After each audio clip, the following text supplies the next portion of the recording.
My parents left my 8-year-old daughter alone at the airport. They boarded a first-class flight to Florida with my sister's family instead. The text that lit up my screen read, "We all voted that she should stay." I didn't scream. I just changed the rules. 7 days later, their world cracked open. That morning was supposed to be magic, Maddie's first big adventure without me. At 8 years old, she was a live wire of excitement, buzzing on pure, undiluted joy. She kept patting her backpack like it was a pet she might lose, headphones inside, a coloring book, the worn stuffed rabbit that was practically part of her soul. My family was taking her to Florida for a week of sun and roller coasters. I couldn't swing the time off from work, so I tucked her favorite granola bars into the front pocket, kissed the crown of her head, and repeated the mantra, "She's with family. It's safe. What could go wrong?" At 7:50 a.m., a photo popped up from my mom. There was Maddie at the gate, grinning her gap-toothed grin, giving 2 enthusiastic thumbs up. The caption read, "Boarding soon." I showed the picture to my deskmate. "Look at her," I said, my voice thick with a pride that almost, but not quite, covered the pinch of jealousy in my ribs. "She's flying across the country without me." 2 hours later, another message. "We all voted that she should stay." I read it in the middle of a budget meeting. I frowned. Stay where? It was so absurd it couldn't be real. Just another one of my family's cryptic, inside joke non sequiturs. I flipped my phone over and went back to studying quarterly projections. I wish, more than anything, that I had called right then. But I didn't. By the time I pieced together the truth, my daughter was already sitting in a plastic airport chair beside a stranger, waiting for a mother who had no idea she'd been abandoned. The morning dissolved into the usual digital noise: emails, spreadsheets, conference calls. I'd look at that gate photo and feel a swell of courage for her. She's fine. She's brave. By noon, the fluorescent office lights felt stale. I checked my phone. Nothing. Of course. They'd be in the air by now, probably over Georgia. I told my gut to settle down. When I finally clocked out, the evening heat rose in visible waves from the parking lot asphalt. I slid into my car, glanced at my phone, and saw the message again, still marked unread. "We all voted that she should stay." This time, the words felt cold. Wrong. A splinter in the mind. I decided I'd call as soon as they landed, just to hear her say goodnight. I needed that tiny anchor of normal. They picked up on the second ring. I heard laughter, the rolling thunder of suitcase wheels, a voice saying something about an SUV upgrade. "Hey," I said, forcing a smile into my voice. "You're there. Let me talk to Maddie." A beat of silence. Then my mother's voice, breezy and bright. "Didn't you get our text?" "What text?" "The one where we all voted for her to stay." I let out a short laugh, the kind you make when reality glitches. What did that even mean? Then my father's voice, flat and final, cut in. "She was acting up. We decided it was best she stay home." My laugh died in my throat. "You left her?" My sister Tracy jumped in, her tone crisp with irritation. "Relax. We got a child escort service. She's fine." "She's perfectly fine," Mom echoed, as if confirming a restaurant choice. "It's a highly rated agency. 5 stars. We'll send you the info." "We're hopping on the shuttle, sweetie. Talk later." The line went dead. I stood in the darkening parking lot, the phone still pressed to my ear, listening to the hollow silence. Then that silence started to scream. I called back. Voicemail. Again. Voicemail.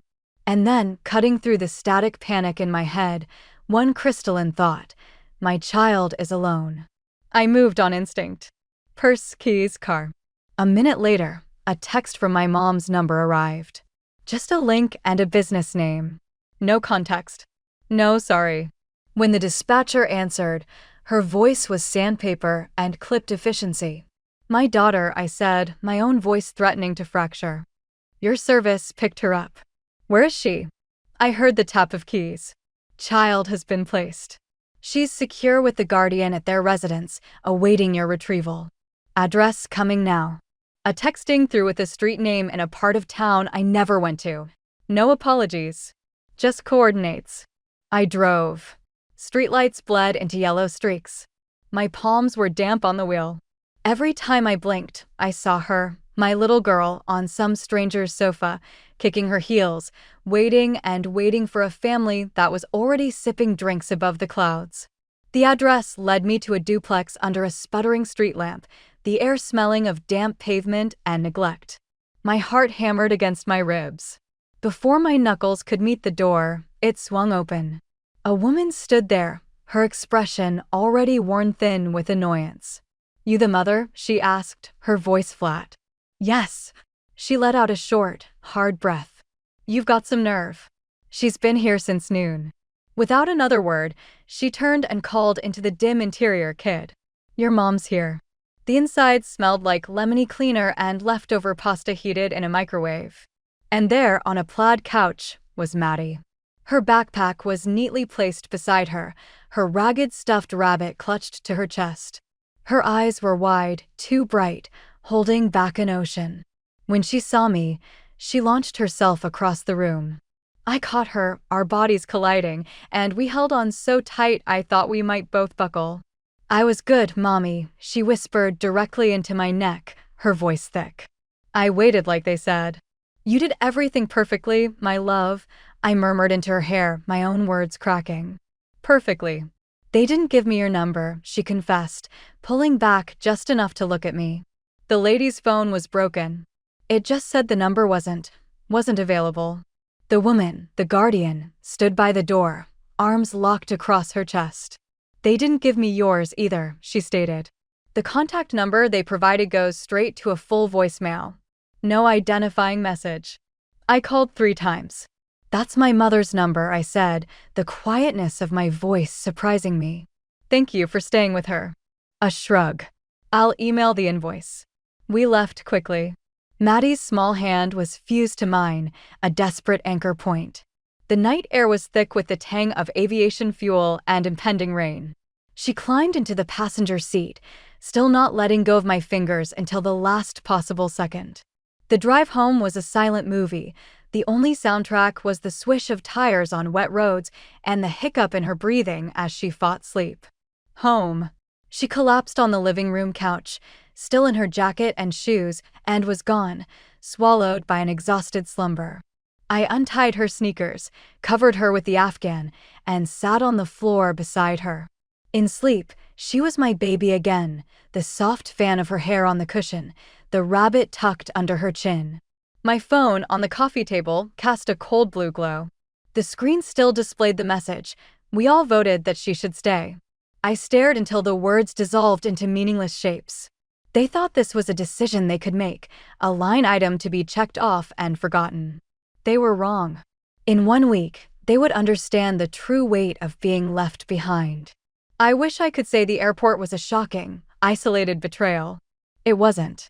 It was just the final, deafening echo of a lifetime of quiet ones. In a family like mine, you learn that fairness is a fairy tale. I was branded the responsible one. My sister Tracy was sensitive. This was our family's secret code. Lydia handles the mess. Tracy takes the bow. As kids, I did my math homework at the kitchen table while Tracy decorated the hallway walls with permanent marker. Who bore the consequences? Not the budding artist.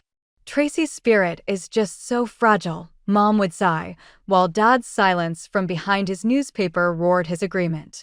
By 10, I was cooking simple dinners and folding laundry, my ears tuned to the cadence of my mother's footsteps to gauge her mood. At 7, Tracy hadn't mastered pouring milk but was a PhD in manipulation.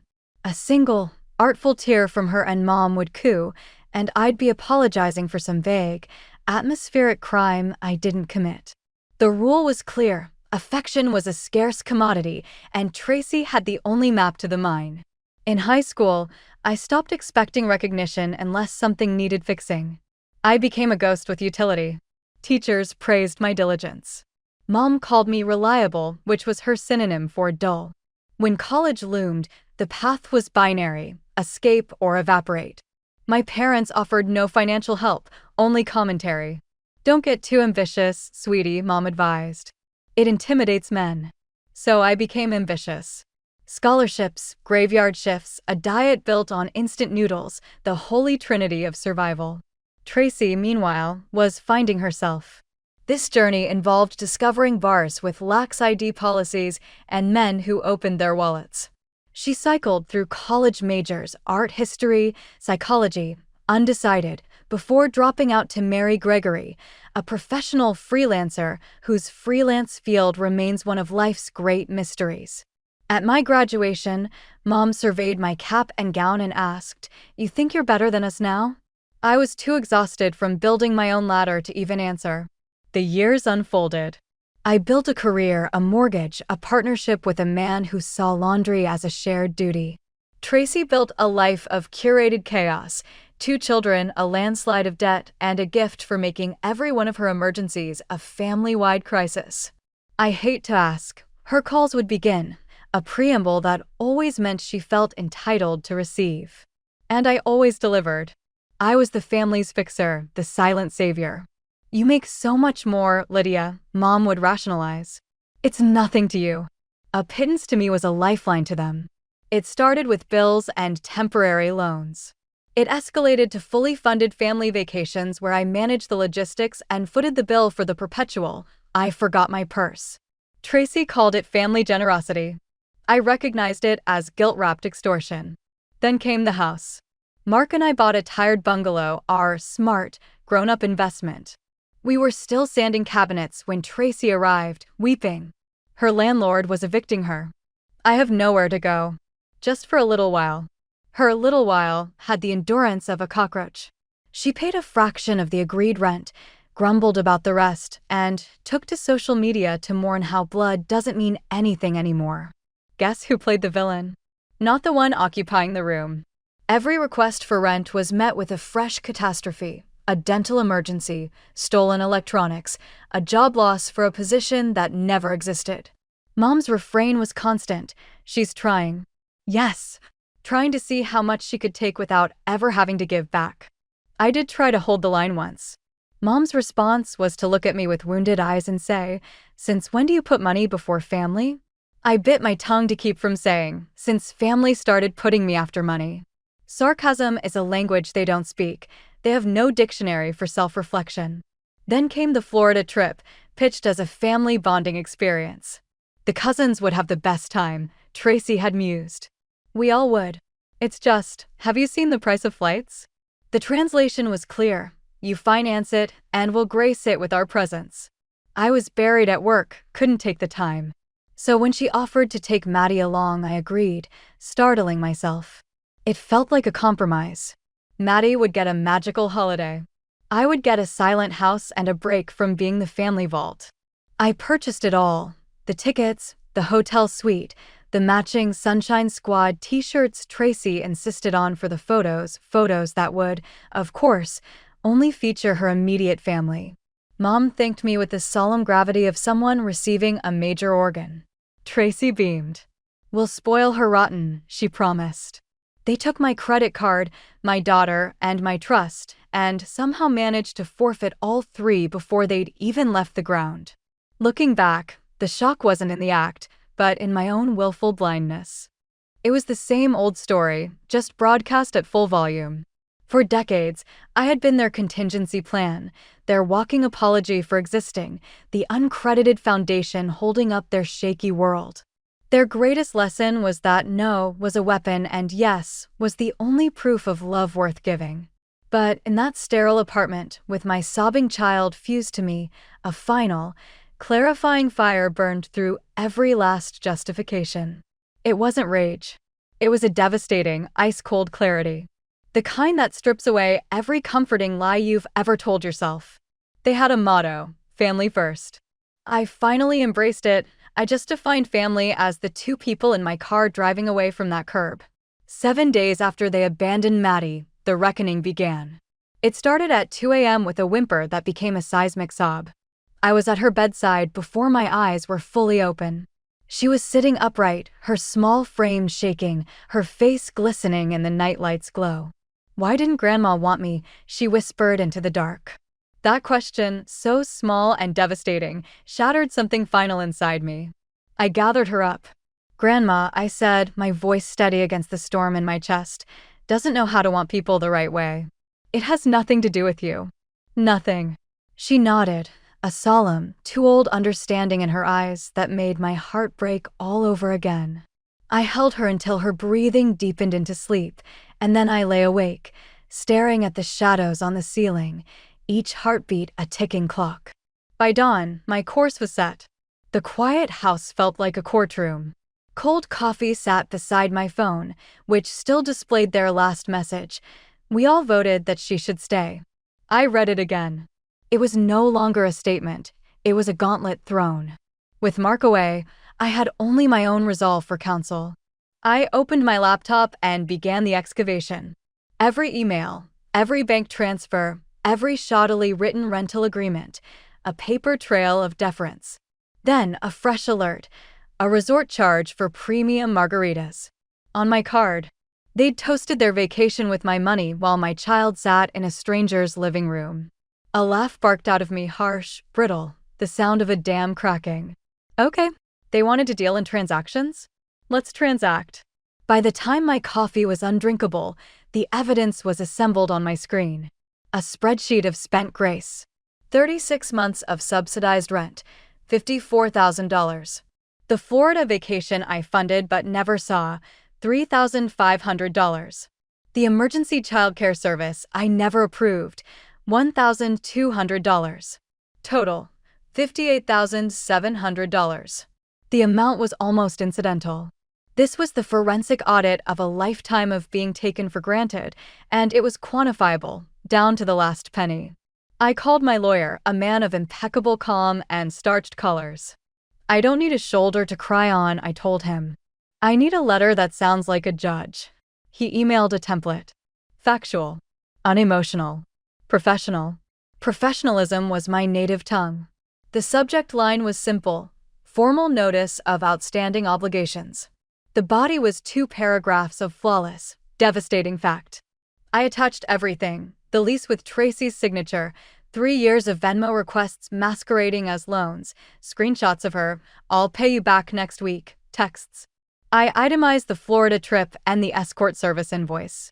Every attachment was a receipt for a piece of my peace they'd consumed. I read it 3 times. It was sterile. Surgical. The pure sound of a line being drawn. I CC'd my parents. Transparency was their kryptonite. My finger hovered over the mouse. The tremor wasn't hesitation.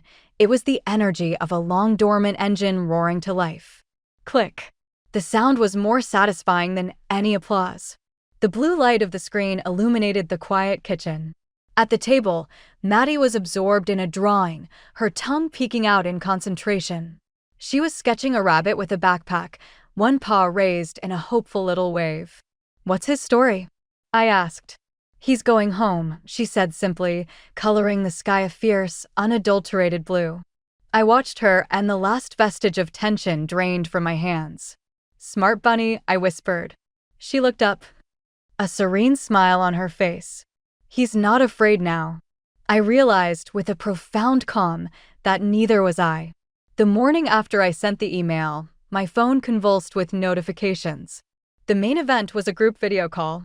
Mom, Dad, and Tracy pulled together on a sunny balcony in Florida.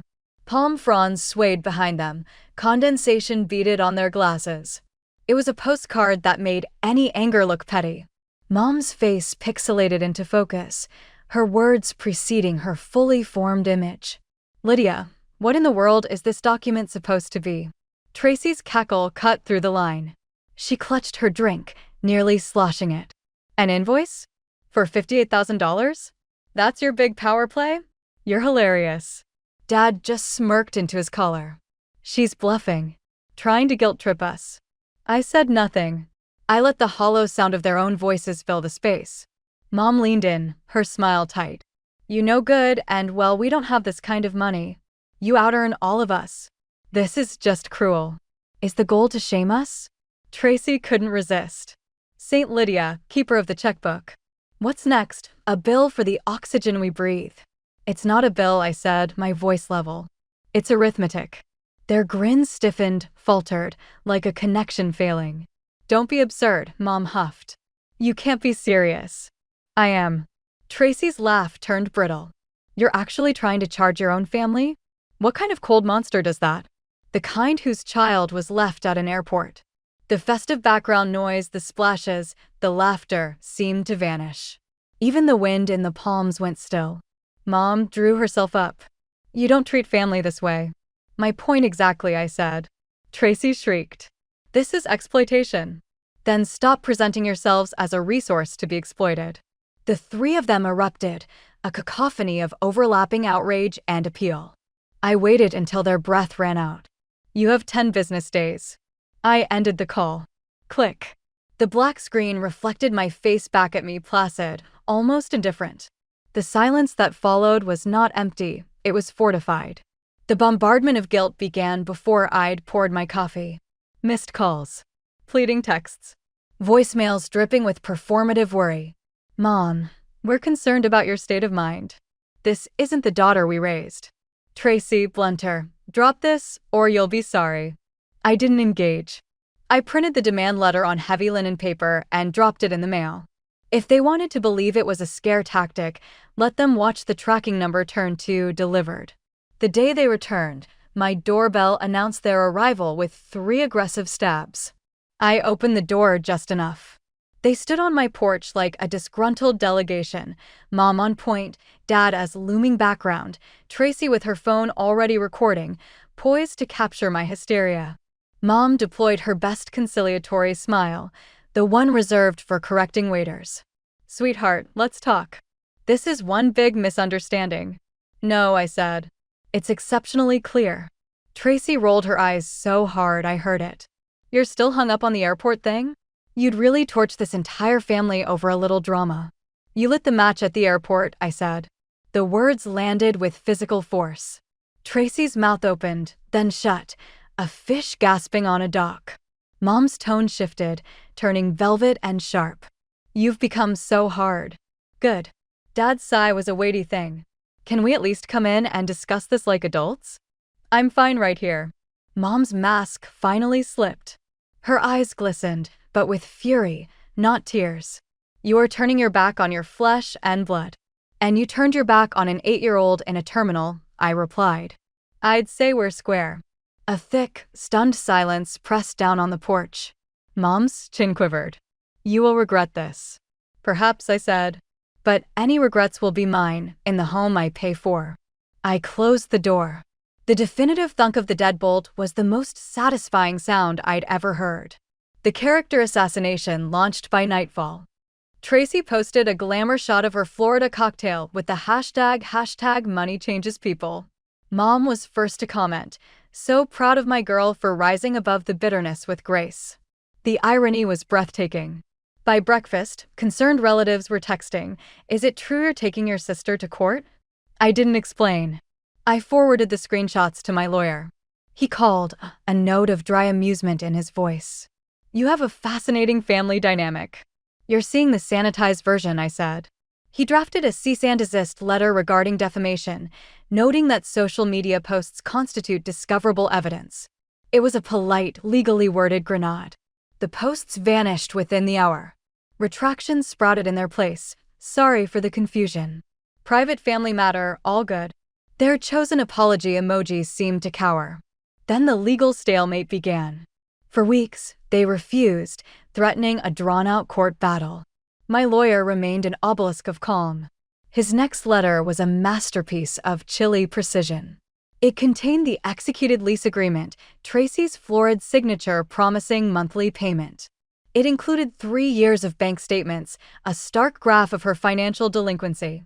It featured the text thread planning the Florida trip, since you're covering Maddie's spot, followed by the airline's confirmation that Maddie never boarded. Each document was a headstone for a buried family obligation. At the very bottom, a single, unadorned footnote referenced the incident of minor abandonment on date for contextual understanding. After that, the bluster evaporated into desperate murmurs. Mom called once, her voice thin and shaking. Do you really want to air all this dirty laundry for everyone to see? You left my daughter at an airport, I said. The laundry was already on the front lawn. She disconnected. 2 weeks later, an email arrived from my lawyer, forwarded. The subject line, settlement agreement, executed. The body was succinct.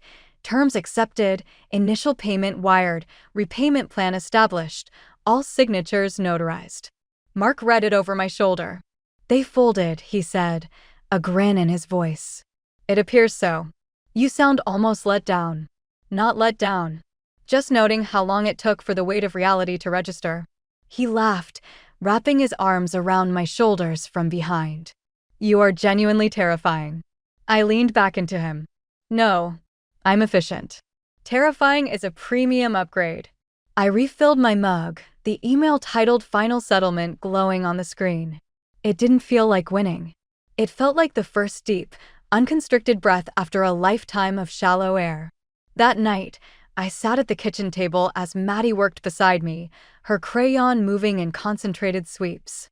She was drawing another rabbit. This one wore tiny sunglasses and clutched a suitcase not much bigger than a thimble. "What's his destination?" I asked. "Wherever he wants," she said, without looking up. I felt a smile touch my lips. Smart rabbit. The quiet in the house was a palpable, living thing. Not an absence, but a presence. No jangling phone, no undercurrent of drama, no ghost of guilt humming in the floorboards. A plane passed overhead, its rumble a distant, softened sigh. Maddie didn't flinch. I didn't tense. I let the memories play, the frantic call, the slammed door, the legal letters, the vast and potent silence that followed. This wasn't triumph or vengeance. It was something more fundamental. Something named freedom. They left her. And I left them. For the first time, no one came chasing. 3 months have passed. The payments arrive with the mute, predictable reliability of a metronome, automated, impersonal, far more truthful than any spoken remorse. Every month, a notification, family reimbursement, payment processed. I rarely open the statements. I note the alert and let it fade, a small, quiet punctuation mark in my day. The rental house is now an asset, not a burden. We have proper tenants with leases and direct deposit. Mark says the old place is finally earning its keep. I am no longer the family's open-ended bank. I am a landlord. It's a cold title, but I've learned that coldness can be a kind of peace. That steady, uncontested income has allowed us to downshift. Not a lot, but enough. We keep normal hours. For the first time in years, Mark is home for dinner. I am home for dinner. The evenings are ours again, a shared meal, real conversation, the rediscovery of laughter. Maddie's happiness is less fragile, a brighter, more constant flame. We are happier too. My own laugh sometimes comes out rough at the edges, like a tool left in the rain, but I'm using it more often. The gossip pipeline, of course, still drips. The word is Tracy has a job, a receptionist at a dental clinic. Her husband drives for a delivery service. The narrative they spin is one of temporary hustle, of getting back on track. A cousin reports the subtext, they are perpetually exhausted. Welcome to the world you insisted was so easy for me. Mom has not called. I believe she has finally completed the cost-benefit analysis and found silence to be the most economical option. Life is quieter. Simpler. I funnel the rental income into an account labeled Maddie's Future and Necessary Chocolate. Mark refers to it as our peace dividend. We are okay. More than okay. Some nights, we sit on the front porch, the three of us, Maddie snug between us, and watch the landing lights of airplanes carve silent paths through the twilight. She still draws her rabbits. They are always on a journey, but they are always, unmistakably, heading home. So I'll ask you, as I sometimes ask myself in the quiet, did I cross a line, or did I finally draw one?